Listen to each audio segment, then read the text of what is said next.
All right, and we're back here on Couch Coach Live. We're here back in again on a Tuesday night here on Couch Coach Live as we continue our NFL preview. What's going on, Maui? What's up, man? How you doing? Good, man. You know, same old, same old. So as I mentioned a few seconds ago, so we talking about the AFC East. So we on our seventh preview out of nine. So we're concluding the AFC portion of our NFL preview as we'll be talking about the Buffalo Bills, the New York Jets, New England Patriots, and the Miami Dolphins. So we'll do that tonight. So what we're gonna do, we're gonna kick our intro, and we'll be right back here on Couch Coach Live. Yeah.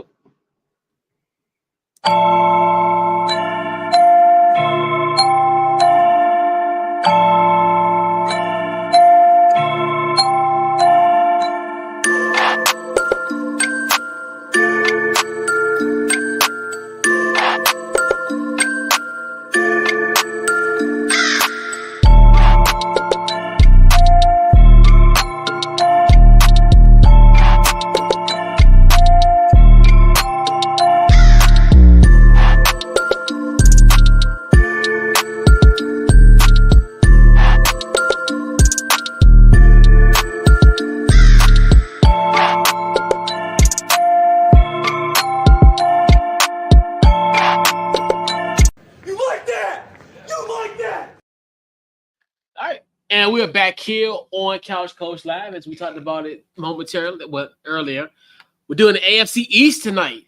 So trying to, obviously we're saving the best for last, as we'll talk about the NFC East in 48 hours. So yeah, and like we've done with the other previews, well, we have an individual question for each team, and we'll talk and discuss about the four teams in this division. So. Our Couch Coach Live, our 11th annual Couch Coach Live NFL preview is powered by SeatGeek. Head to SeatGeek.com. Use the promo code Couch Coach to get yourself $20 off your first purchase by using our promo code Couch Coach. Excuse me. All right. So we got to talk about the team that actually won the AFC East last year, the Buffalo Bills, and obviously a lot has changed since they were crowned AFC champions. So, simple question for the Buffalo Bills. Has the Buffalo Bills window closed? And more so in the sense of the contention windows where are they at the table, the table of the AFC? Right. Yeah. I don't think it's closed yet because I feel like there's teams growing. I do think they took a step backwards. So if you pay attention, last season they won the division by a hair. I mean, you know what I mean? So and I think this season without Diggs, I think he's very, very important because was very important to that team. He was a house, somewhat of an NFL household name, I guess you could say. Everybody kind of respected him. So I think that opened doors on the offense, especially with Josh Allen. Like they was either going to double team or do something with Steph Diggs that open up for Josh to run. But then when you get, sometimes when you get into the playoffs, people, learn your tendencies. So they know if there's an issue, Allen is going to run. But let me see.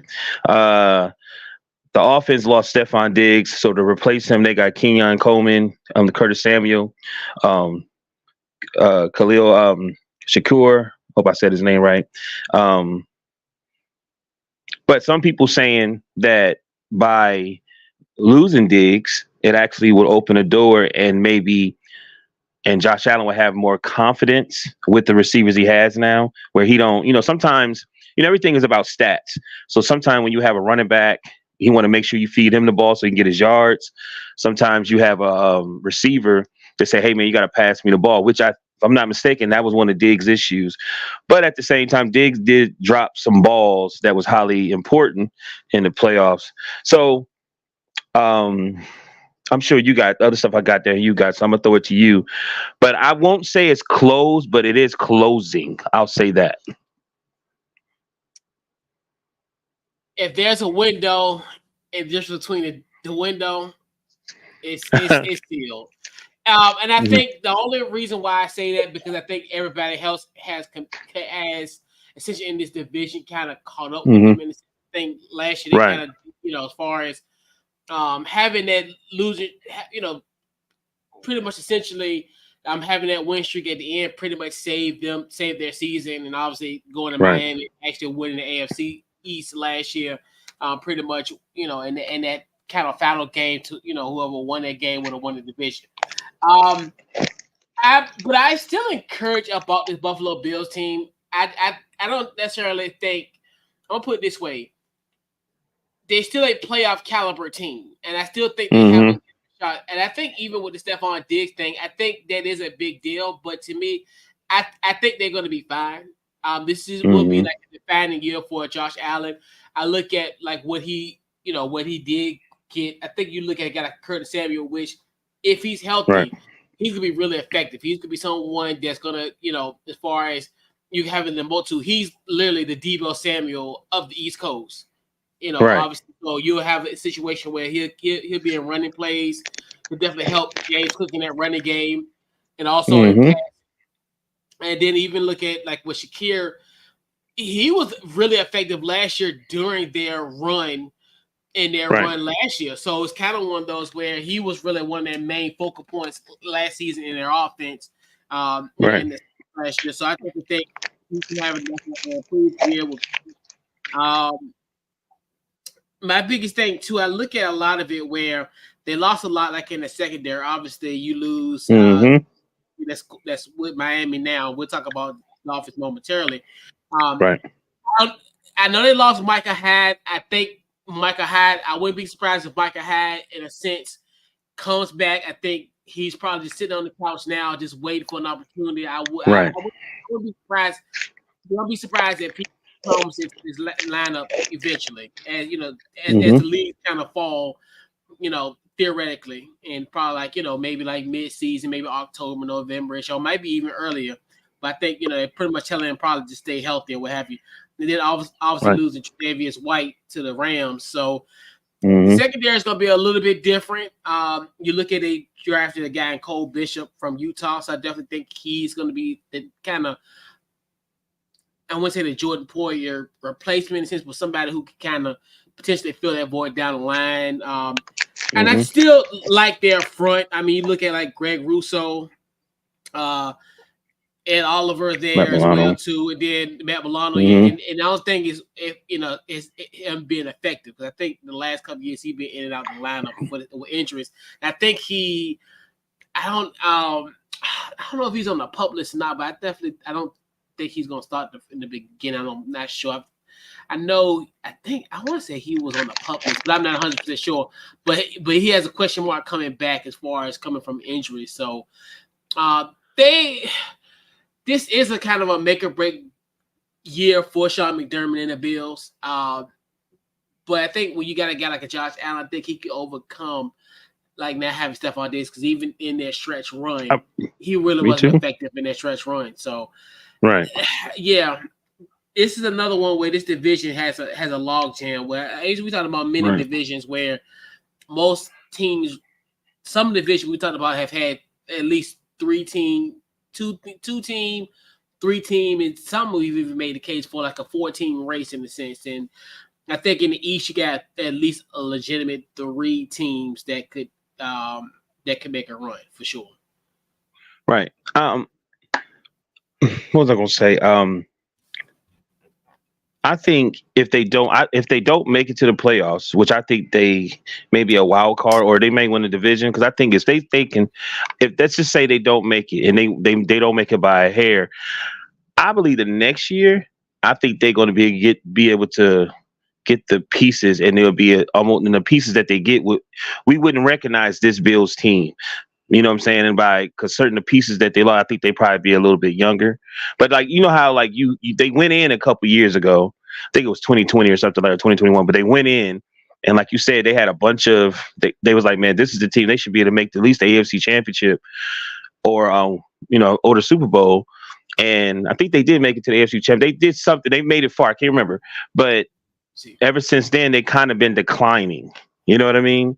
And I feel like if they don't make it this year, then I think they're gonna have enough that the next year they can get some pieces and they can get back to where they are. Yeah, because I know Stephon Diggs contract comes out of their books next year. I think they got to eat like $31 million this year. I think my memory serves correct. I think they got to eat like $30-something million off his contract. My memory serves correct. I don't know if it's 30, but it's a big number though. So I think he's off the books next year. I think so. Yeah, they have some money next year compared to this year. Right. So I think him and Allen must really have some issues. But that was strange. But I mean, I don't know. It's starting to just feel like he's have had issues with everybody. I mean, it goes back to Case Keenum because he didn't play with Kirk. He didn't play with Kurt. Minnesota, because I'm just thinking to myself, Minnesota Miracle. That was in 2017. Yeah, so Kirk. Well, yeah, I mean, he had to play with Kirk because when did he go to Buffalo? I don't even remember when he went to Buffalo because I don't even know how long he been to Buffalo. But I want to say what? Well, the whole thing. I think that was the issue that the Vikings wasn't going to pay him, so that's why he went to Buffalo. Or they was having some quarterback issues. They did. I think the whole him and Adam Thielen, that was the issue too. Him and Adam because he wanted to be the man. That's when Adam Thielen was kind of emerging because matter of fact, I want to say he was with Kurt. Come to think, he was. Yeah, he used to be with Kurt. Yeah, he used to be with Kurt because that was the year after because Minnesota Miracle happened in 2018. Then Kirk Cousins came the next year. I mean, he came right. That's what I remember. That a month later, like a few weeks later after that. Matter of fact, well, at the Washington signed Alex Smith, then he knew he was gone. So he played. Yeah, that's right. I remember that. Yeah, come to think about it, because I think he only been with the Bills since like 2020 or 2019. Come to think about it, he wasn't even there for that long. Yeah, so I mean, but you see like a running thing with him. But I mean, hey, we'll see how everything plays out with him in Houston. But right. It's crazy. But so we gotta talk about the Miami Dolphins, and obviously, very interesting with this Dolphins team. This was a team, obviously, went to the playoffs, played probably the coldest game in NFL history, well, at least in the 21st century, as they lost to the Chiefs. And the biggest question mark about this team was, hey, was Tua gonna get his money? And we know Tua got his money. And will Tua lead the Dolphins to an AFC title? What you got? I'm gonna say yes, but I'm gonna say yes as long as they healthy. They almost did it last year. They had the same record, so I'm gonna say yes. I mean, Tua got his 212. He got his money. I mean, and I was looking at his stats. Career stats: 12,639 passing yards, 81 TDs, 37 interceptions, and 97.1 passing. In 2023, he had 4,600 passing yards, and every year he's gotten better and better and better. From what I'm seeing and hearing, they seem like that he's angry about all the criticism, so he's going to try to show out this year. He has the weapons. I mean, they got one of the best offense, one of the fastest and best offense in Hill, Waddle, Odell Beckham, Burrows, Malik Washington, Raheem, Deion Akin. I don't want to mess his name up, but you know how it is. And Jaden Wright. Like they really didn't lose anything on the line. They got Robert Jones left, but they still got a still very solid offensive line. Is very solid. Like I said, they got a good defense. They got a good offense. Like everything really is weird. It's injuries, staying healthy, and the quarterback. What a quarterback is going to take you. Jalen Phillips, like Bradley Chubb, will be healthy. They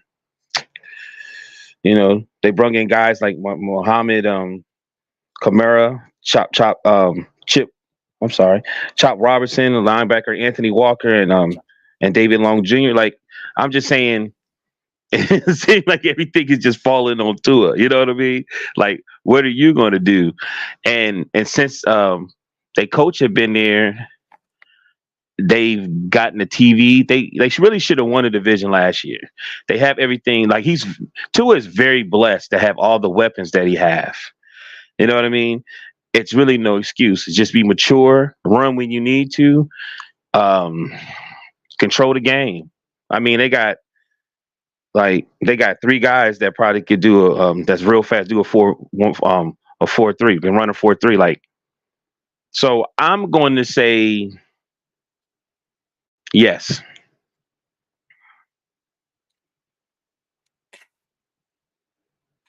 They're versioning.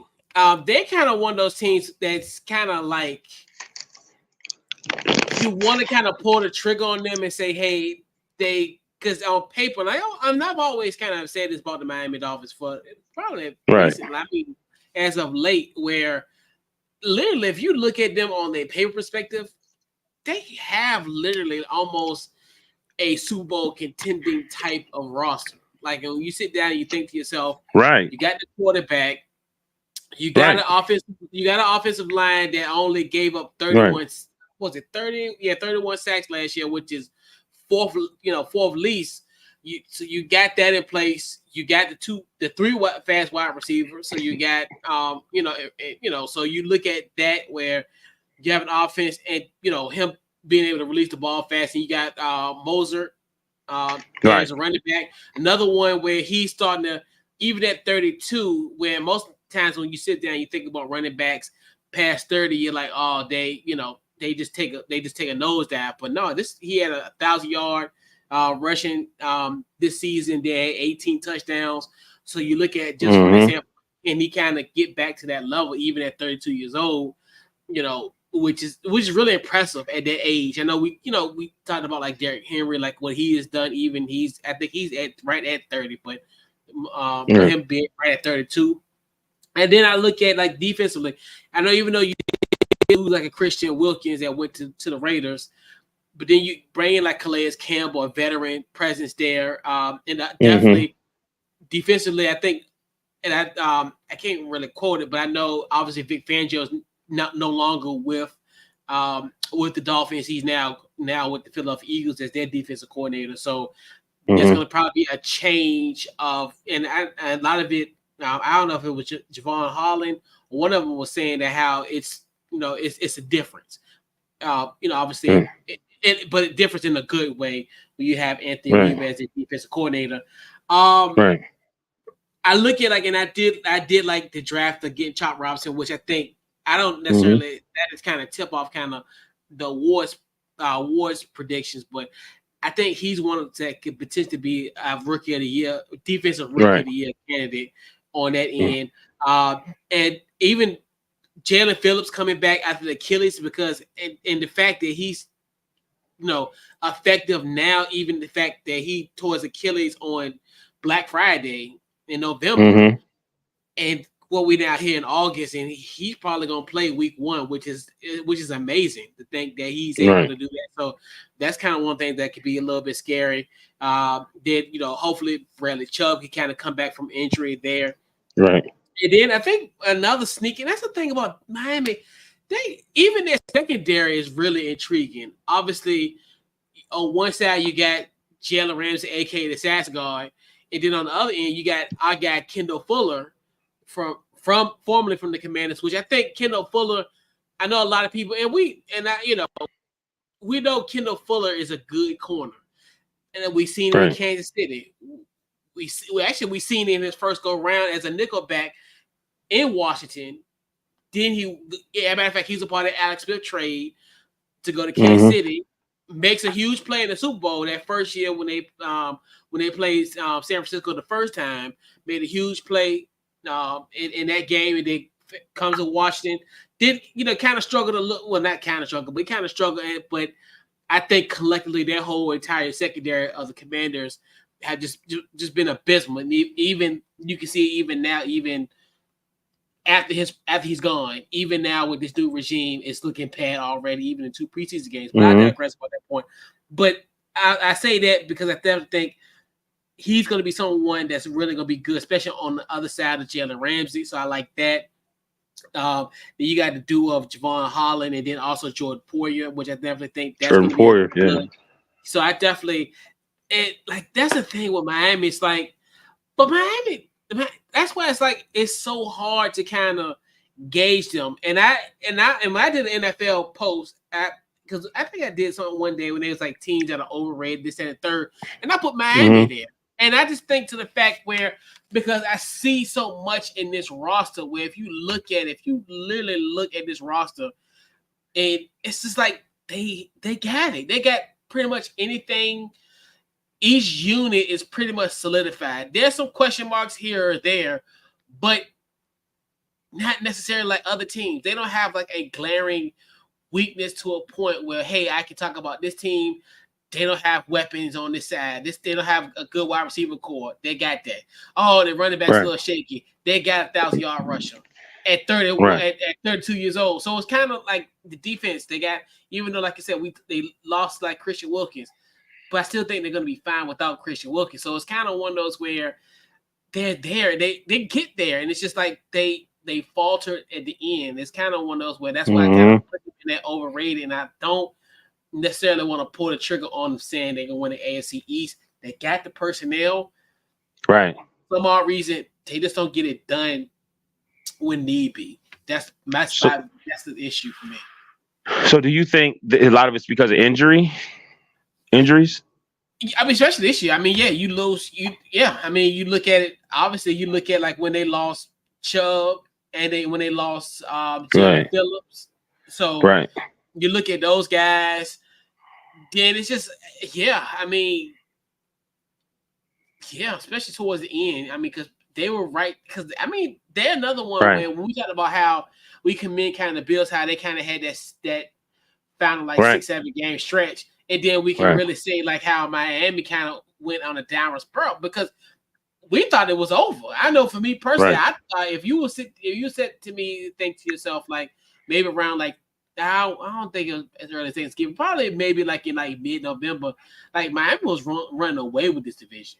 Like and then all of a sudden, because I think when did Buffalo lose to Denver? I think that might have been like the second week in November, and that's when I thought the season was over for Buffalo because of that. But Miami, I think they brung in a lot of like even in a secondary, bringing in Kendall Fuller and Jordan Porter, like the experience. I think they bank in all that. They learn from their mistakes. Say, okay, they play fast, they play a certain way, and even in the AFC, you got to make sure, definitely got to make sure your defense is physical and gritty. You know what I mean? And I think that's one of the things that they notice is that we got to make sure we have some extra players that be with experience that be able to play.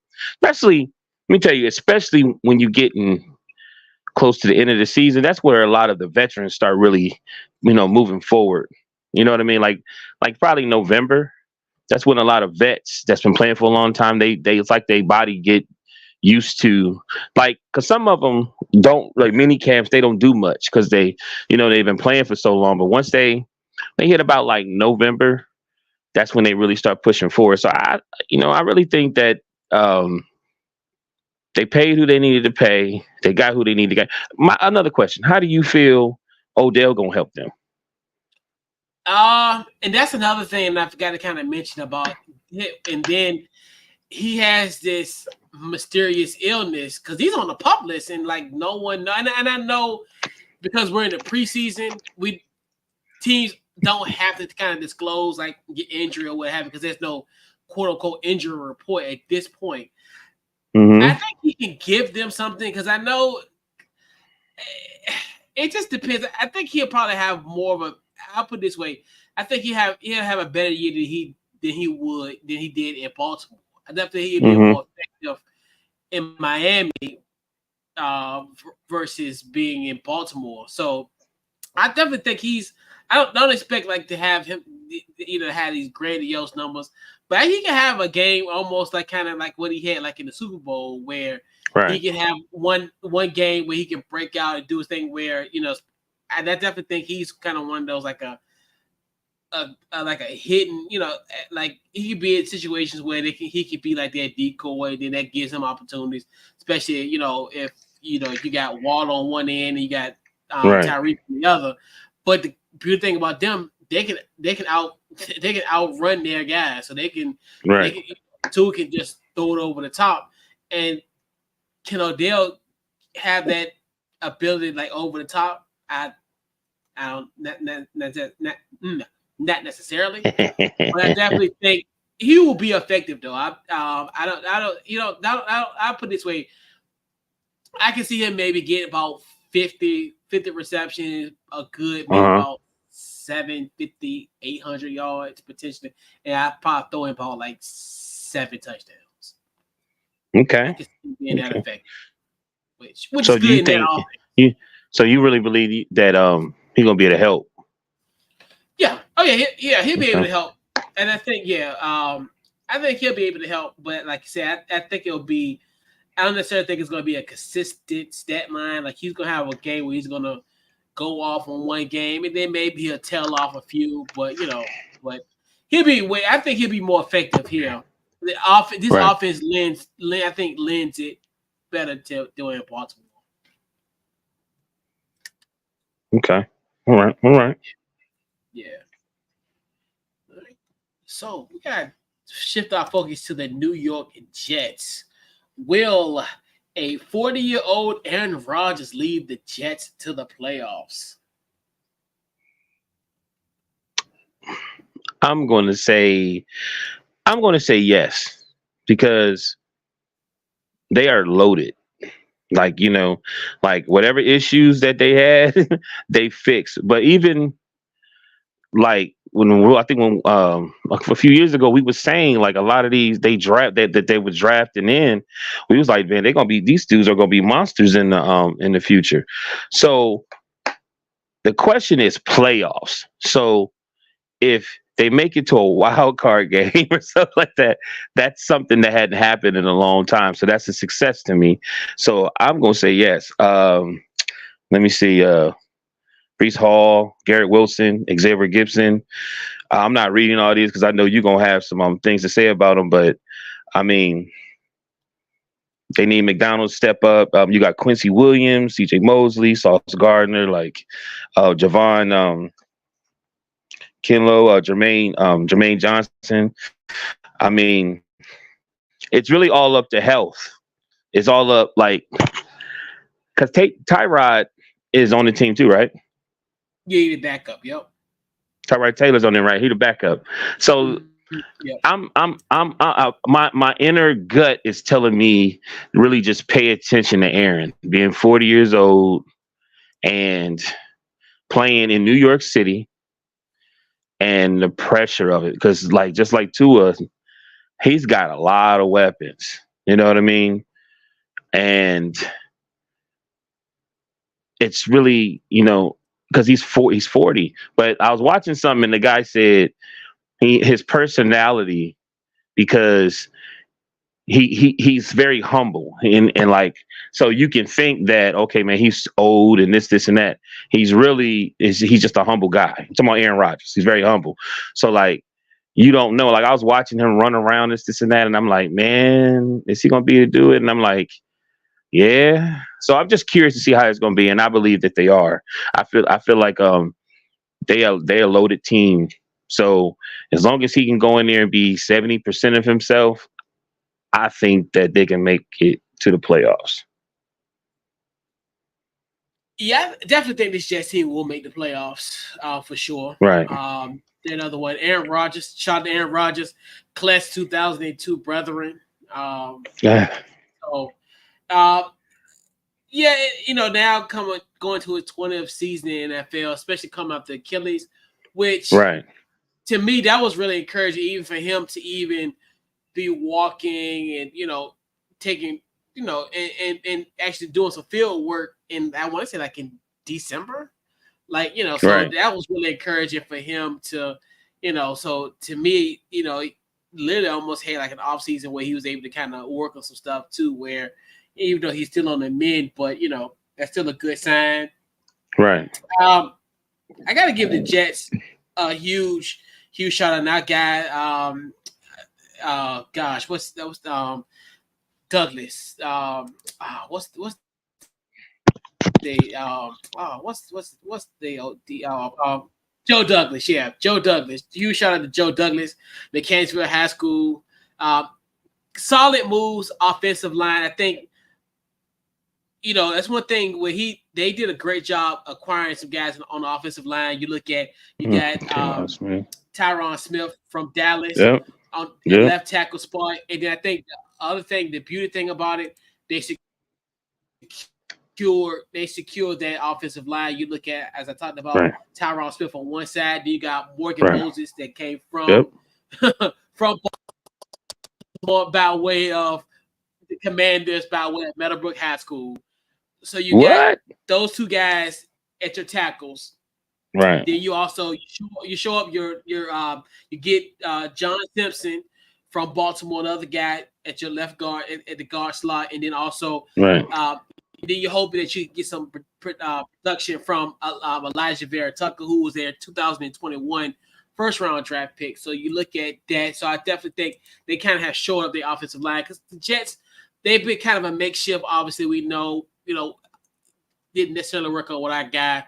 Our Springer guy, Mekhi Becton, who's now in Philadelphia. And, all the stuff. I know they even had our guy last year, Dwayne Brown, Hermitage High School, there as well. So they kind of fix his offensive line on the fly. And I like those moves where, hey, this is kind of a great move for them. And then, like you talked about earlier, as far as the running back to Brees Hall, it's another one just flat out stud at that position. Curious how Mike Williams will adjust, the wide receiver from they used to be with the Chargers, now coming up with ACL injury. How he'll be with our guy from Ohio State.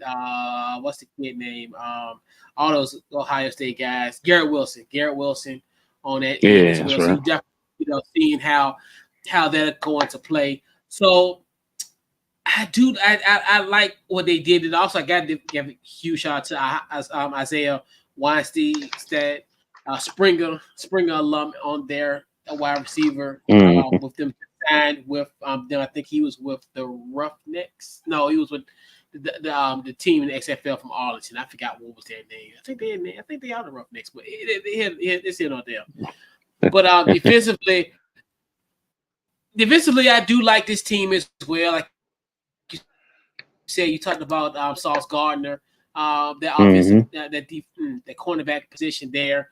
So it's kind of, look what Sauce Gardner got there. He also got C.J. Mosley. I think the biggest issue, probably the biggest elephant in the room, is the whole Hassan Reddick situation. I don't know how this all gonna play out. How you just literally just traded for a guy and he wants out already. So I'm just like, I don't know how that's gonna play out. Hopefully that won't be the cloud for this organization. Hopefully they can work this out either via trade or just do something kind of, in other words, try to find a way to get him out of there potentially, if that's the course of action that it's just going to do, which I think might be the best course of action, because of just the simple fact of kind of how all this kind of played out. I don't know, it's weird because I don't know. I think some of it could be on the Jets too, because like I still understand, you traded for him, but he wanted a deal, and I'm just like, well, why'd you trade for him and don't give him a deal? But I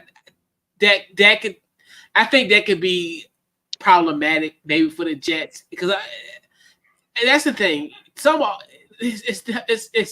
It's always something with the Jets, and even with something like it's just like, why is this even happening, and why is this even a topic going into this? Was this is a story weeks ago, even going into training camp. So it's like, and that situation hasn't reared itself yet. So you look at that, and then like you said, you talked about Javon Kinlaw, another one of those San Francisco 49er studs on that defensive line that they had, so you look at that. So and then C.J. Mosley, getting him as well. So yeah,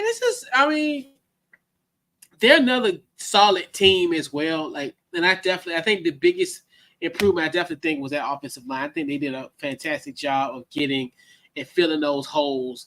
on the offensive line and literally Right. creating a really good offensive line because as I talked about those guys, like for you to like, that's why like I don't understand how they let Tyron Smith out the building in Dallas. I'm like I mean it's here either here or there, but for that Jets team, for him to protect Aaron Rodgers' blind side, I think that's gonna be amazing. Like it's gonna be a beauty to watch.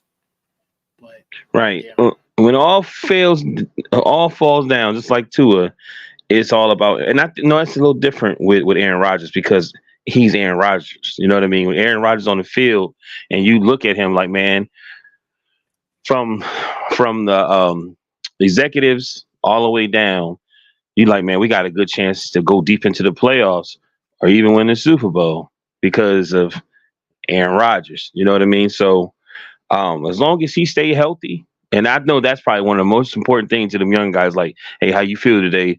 QB, you know what I'm saying? Because I know if he go down, like, but shout out to the Jets. Not saying that Tyrod is, I think he a solid backup to like just at least get you there. You know what I mean? You probably feel a little more comfortable with him than some rookie or somebody that they might have picked off. You know what I mean? Like at least he's probably most likely professional enough to say, hey guys, focus on me. Let's stop worrying about Aaron. Let's go out here and win these games. You know what I mean? That's sometimes, man, when quarterbacks go down or you got a quarterback, like I like to see confidence and swag a little bit. Like I'm trusting you. You got control of the team. You got control of the line. You got control of the offense. You know what I mean? So I just think everything's is all up because they still won 7 games. You know what I mean? And if you think they had like even a Tyrod or even Aaron Rodgers, man, they might have won the division last year. Yeah.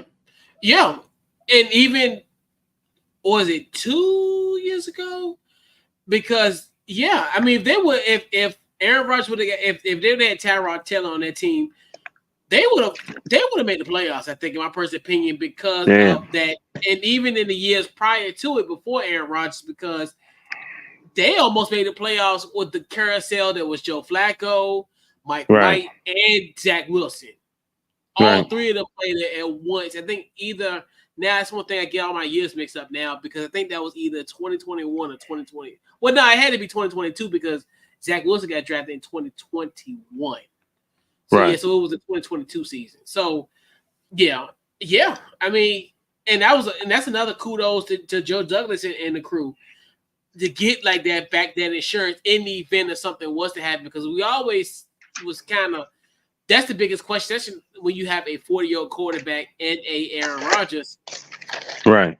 Who's, if something was to happen, who is your backup? Who is going to be that person that could potentially, and then even with the Tyrod situation, he, in a weird way, I feel like even with him, there's still like a kind of a curse with him in a strange, bizarre way. Like, even, gosh, I don't even know how we did back, but I think about dating back into the modern era in this, in at least in this decade. I just stick with a decade. I don't worry about anything past 2020. I mean, past that.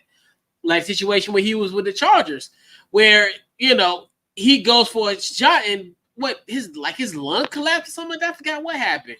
He went for I remember that. And that's what started literally Justin Herbert's career. Literally off of that shot, essentially there, and then he gets hurt last year with the Giants. Remember, he gets hurt with the Giants, and then insert Tommy DeVito. So it's just like so it's kind of one of those things where wrap him in plastic. I don't even want to see Tyrod Taylor play because I'm like, I got a strange feeling something negative. That's just how I feel. Like something.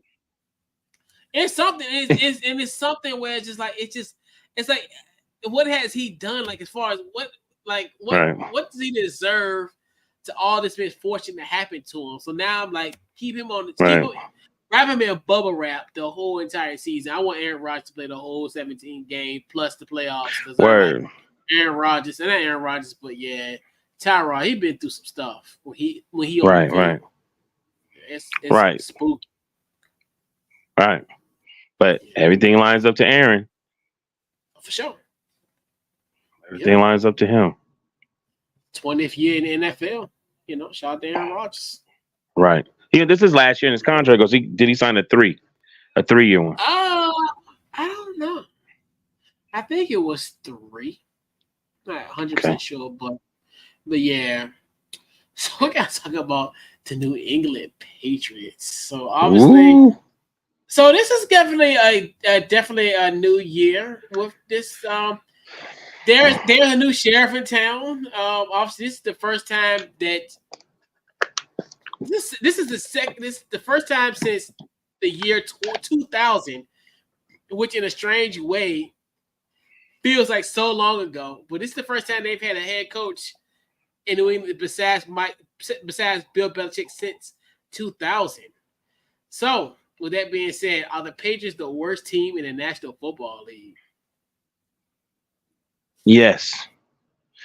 But yes, they are. They're the worst team. But the thing of it is, yes, I'm gonna show you why. Yes, they are. It's because they're trying to really do a restructure.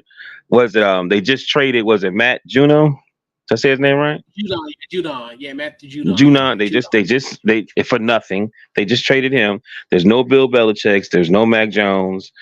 It's Drake May, right? And he probably will hardly play this season.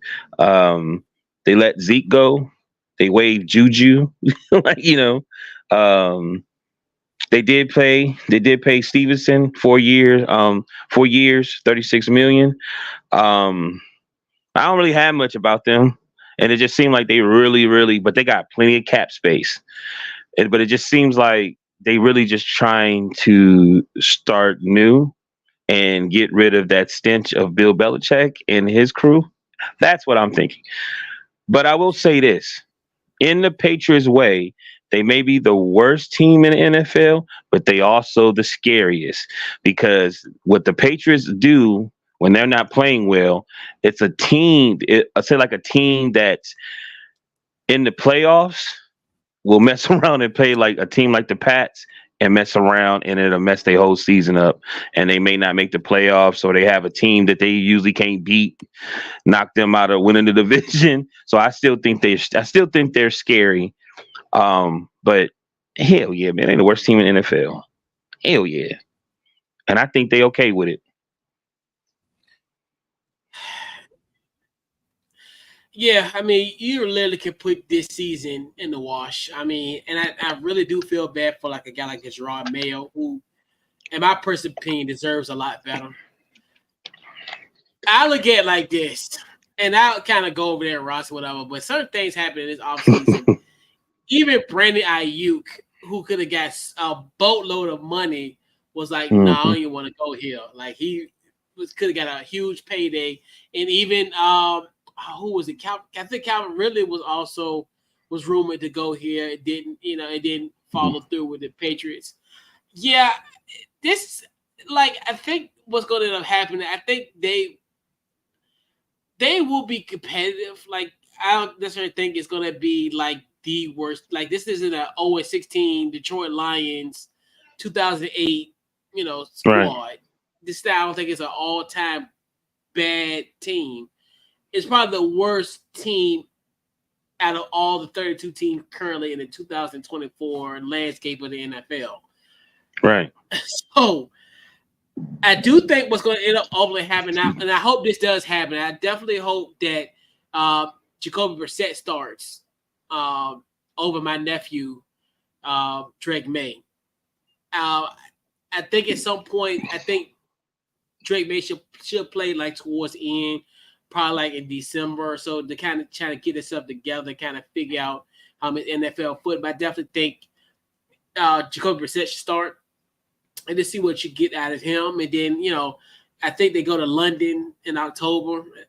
Mm-hmm. Hey, if things go bad, then you might want to bring in my nephew. But I think the smart thing to do is bring my nephew in maybe maybe like in December. Give him at least about 3 games. Maybe start him right that week before Christmas. So you got that the week before Christmas, the 29th. I think that's the week of the 29th, and then January the 5th. I guess if they play January the 5th. So it's kind of like one of those. Give him at least 3 games under his belt. I look at this from the running back position. And that they got my guy Antonio Gibson, so kind of see what they're gonna do with him in that lineup. The wide receiver core is really interesting. Obviously, yeah, right. I mean, you look at it. I do like the kid from Washington, Polk. I definitely think he's kind of.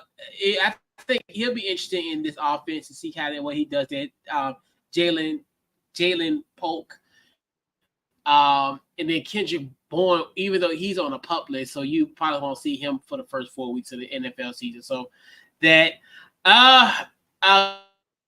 defensively, they do have a one good glimmer of hope.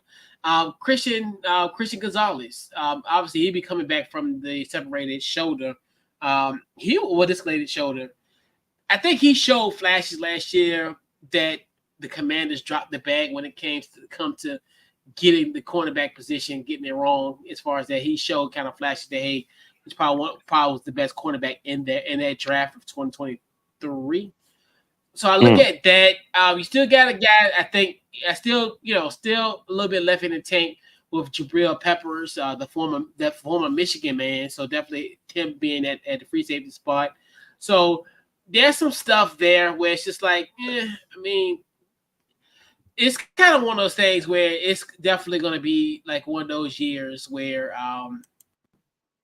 it's they'll go through some growing pains. Unfortunately, this is going to be a team where they'll be in ball games, but I definitely think they'll lose a lot of games in heartbreaking fashion. So this is kind of just another year. This is I wouldn't necessarily think as far as. They might have an opportunity down the line. I don't know if Gerard Mayo will be around that long for this sad rebuilding of this team. I hope he is because I think he definitely deserves an opportunity. But who knows how everything works out? If because who knows if what's his face sell the team? Then obviously if he sells the team, he probably one of the first ones to go. And Gerard Mayo. So I mean it's gonna be a cold winter for the Patriots, man. It's gonna be rough. I think it's strategic. Like a lot of the guys that said they didn't want to go to the Pats, I believe they sat down and talked to them. And the reason they even thought about going there is because they have so much cap space. And clearly they they really not trying to pay them guys. They trying to, I don't know. I think they trying to draft maybe or something, but it don't seem like right now they think they just looking for the future. Right now they just trying to get everything in line. It seems like they almost trying to get that stench of Bill Belichick out the team first and then put their stamp on it. And like I said, this year, it ain't looking like because I was like, why would you let Juju go? Zeke is one thing, or I could understand Matt. You know what I mean? Like, go ahead and let him go because we want to start young and new. I even get that, but you ain't have to let. I don't, and I'm not a Juju fan at all. But I was like, why would they waive Juju? But it was like he was competing for the number 2 receiver or something like that. And I'm like, you still need vets, and Juju to me is like a younger vet. You know what I mean? That I still think you kind of need to have on your team. Yeah, and I think, and it's just one of those where even with this whole Bill Belichick cloud, you literally have his defensive coordinator. So it's kind of one of those things where it's still there. Like it's still there, but more of a younger contemporary type where we all know, and I just think that whole environment in general, what was created there, just like I think a lot of people probably think themselves, man, it's literally gonna be the same thing where you just look at it because I mean, we all know literally like it's. I wouldn't say it's a stain on you, but it's kind of one of the things, especially now in this kind of now as Bill Belichick is in the league for now, which he'll be back in 2025. I guarantee you that. But the whole stigma of being like a little Bill, like I used to call those guys little Bills, right? People ain't rock with that no more. People don't, because they used to be a big thing. Oh yeah, Charlie Weiss, he goes here. Who else? That's a kid, McDaniels, Josh McDaniels. Oh yeah, Lil Bill, Matt Patricia. Oh, Lil Bill, Romeo Cornell. Oh, Lil Bill. I really want to be around.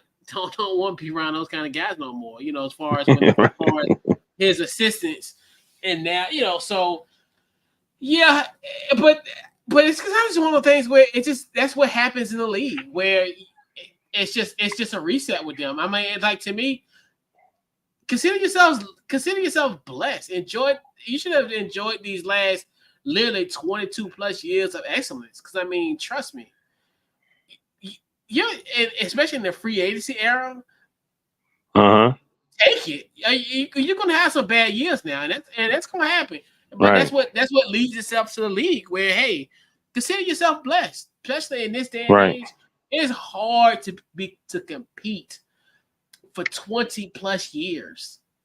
Literally, like I think they won gosh, it's only when you think I think from what 2001 to maybe like when did Bill start winning that division? Like maybe like in 2020, like pretty much after Tom Brady left. Because I mean, it's like nobody had a chunk. Because I think the only team that really won a division title was like the Jets one year.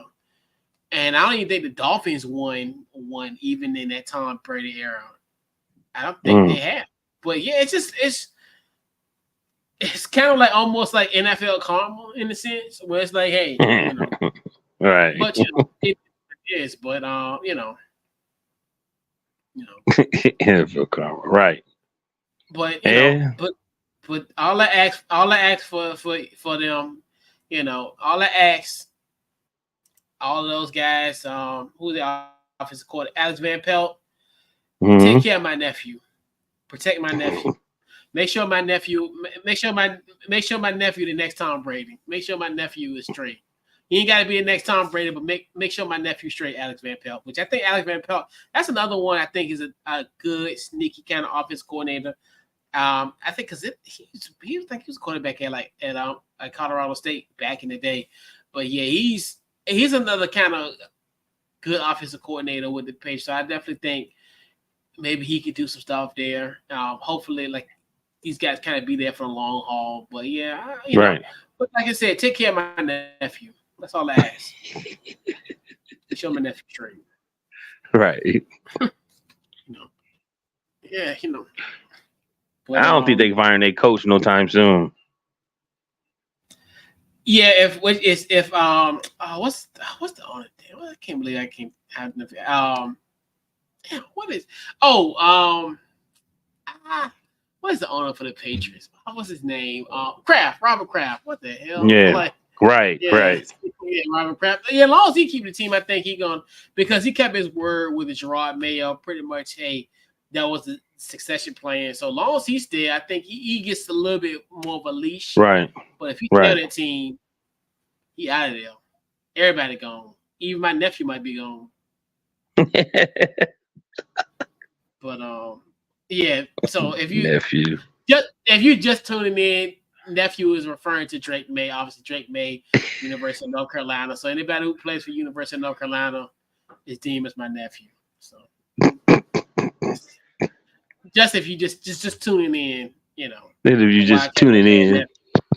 Yeah, because a lot of people like who you talking about.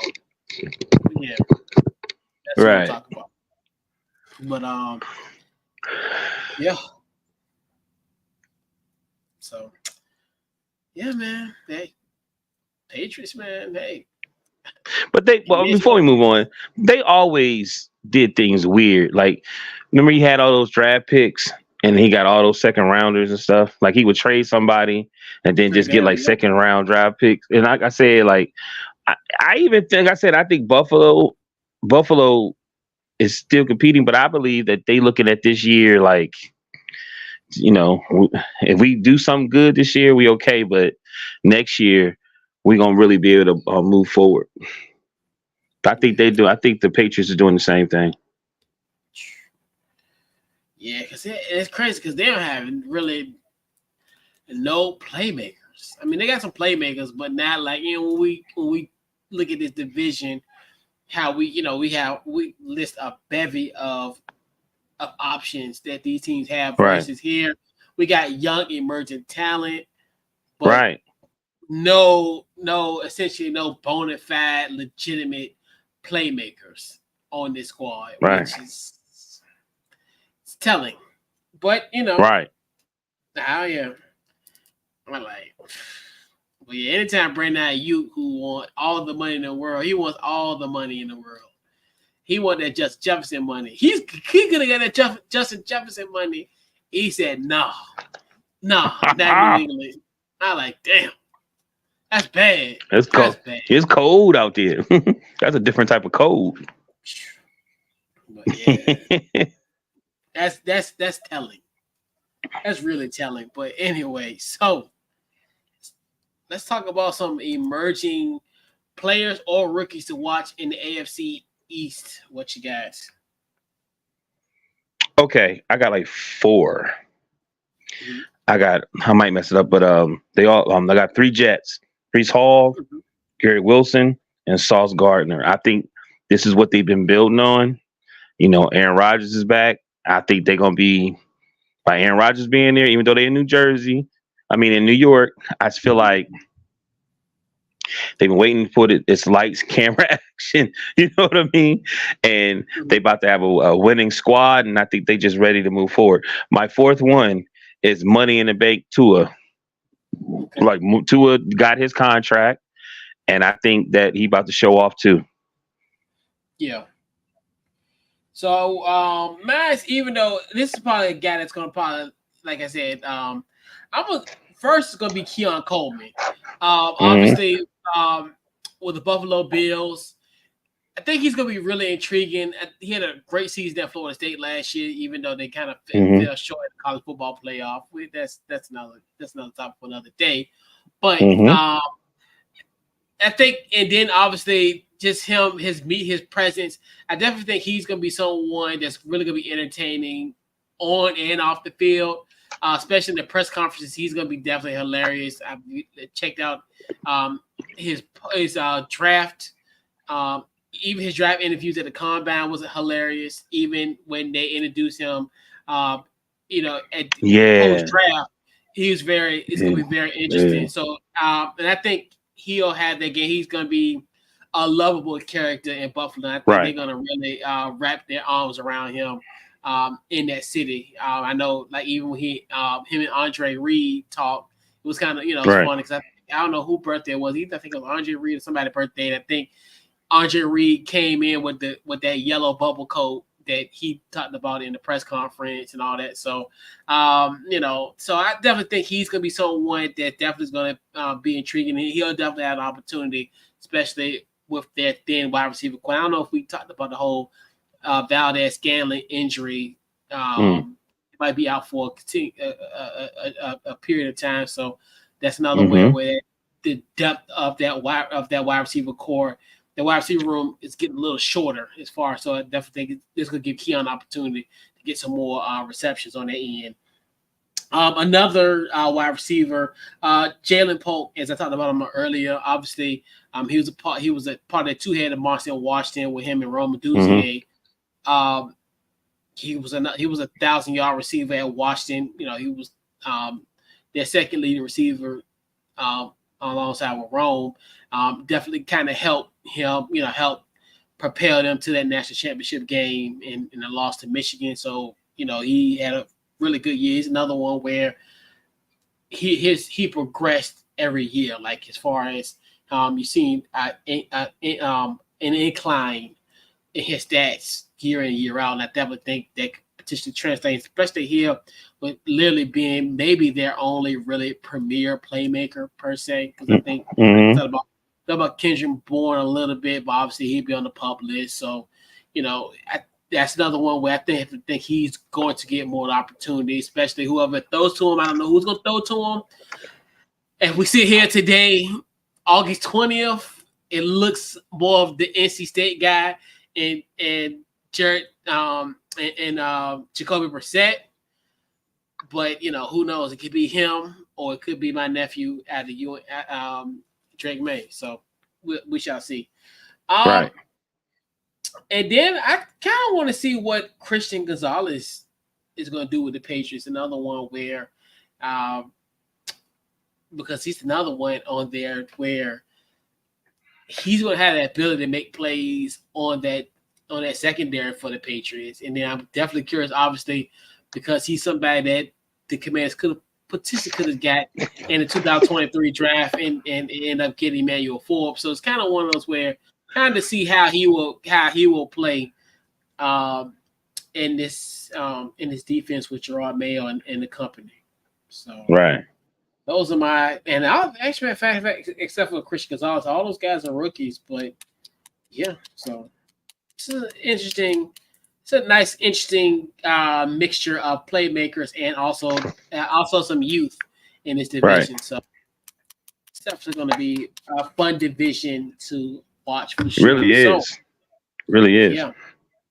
So we got our record predictions. So who you got in the AFC East records from 1 through 4? What you got? All right. So I got the Miami Dolphins winning the division at 12-5. Okay. I got number 2, I got the Jets at 10-7. I got the Bills at 10-7, with the Jets beating the tie. Well, you know what I mean. And I got the Pats at, really about the same, 4-13. I will say this.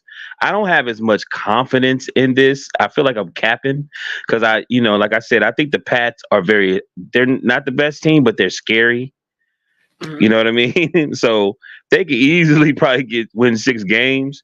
And then like the Dolphins at 12-5, they could easily be like, 11-6. But this division, like you gotta win at least 11 games or 12 games, most likely to win this division, man. Because like they schedule is a little wow, like you know what I mean. And there was some games I was like, so, and it's so competitive. Like I remember when the Pats was in this, when Tom Brady then was there, like they had they was like the best team, but the rest of the teams in the division was horrible.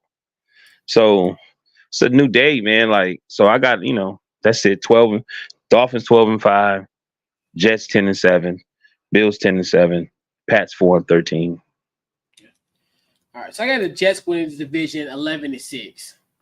So I got the Jets, then follow with the Dolphins. I think they're going to be my final wild card between them and Houston. I think I'm trying to debate either Houston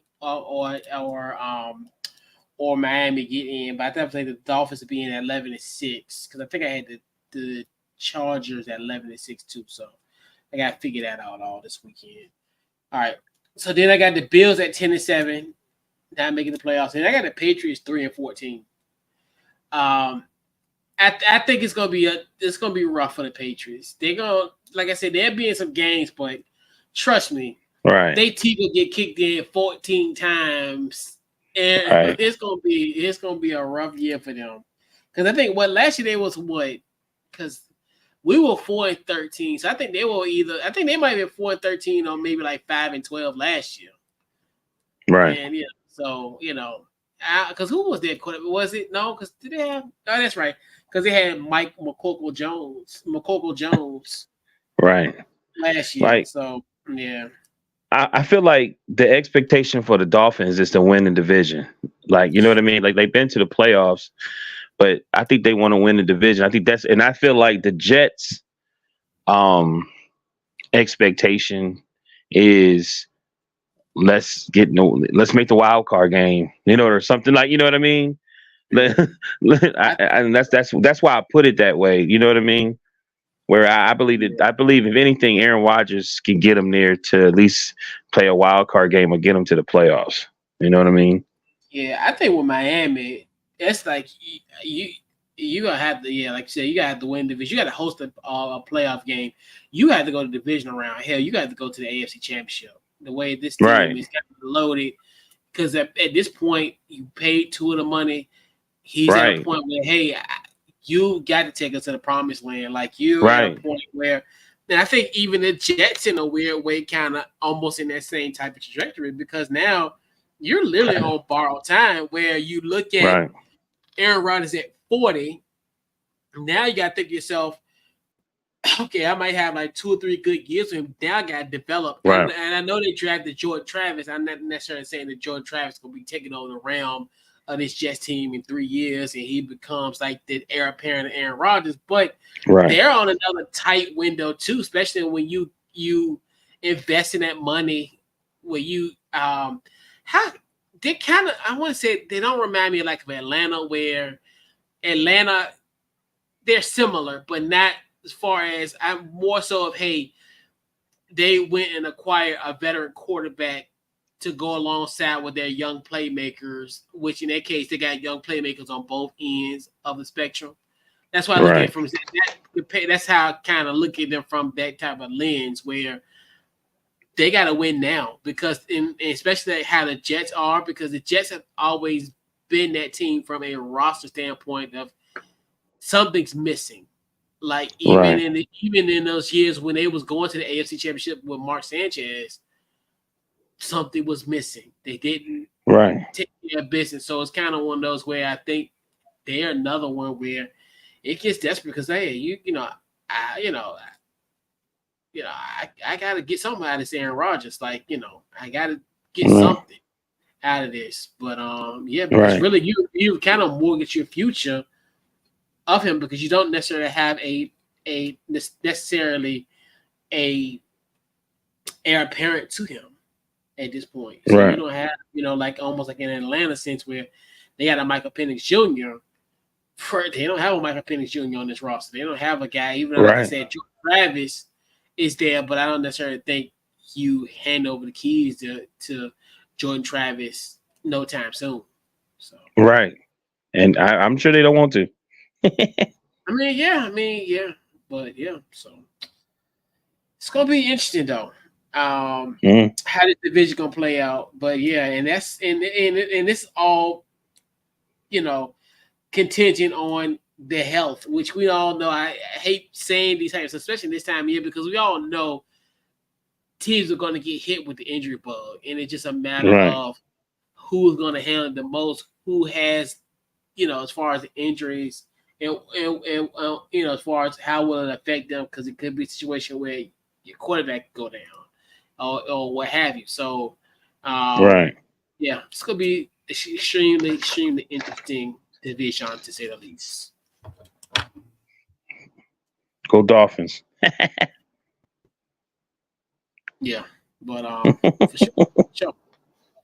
But yeah. So wrap up our AFC East preview. And then there was one.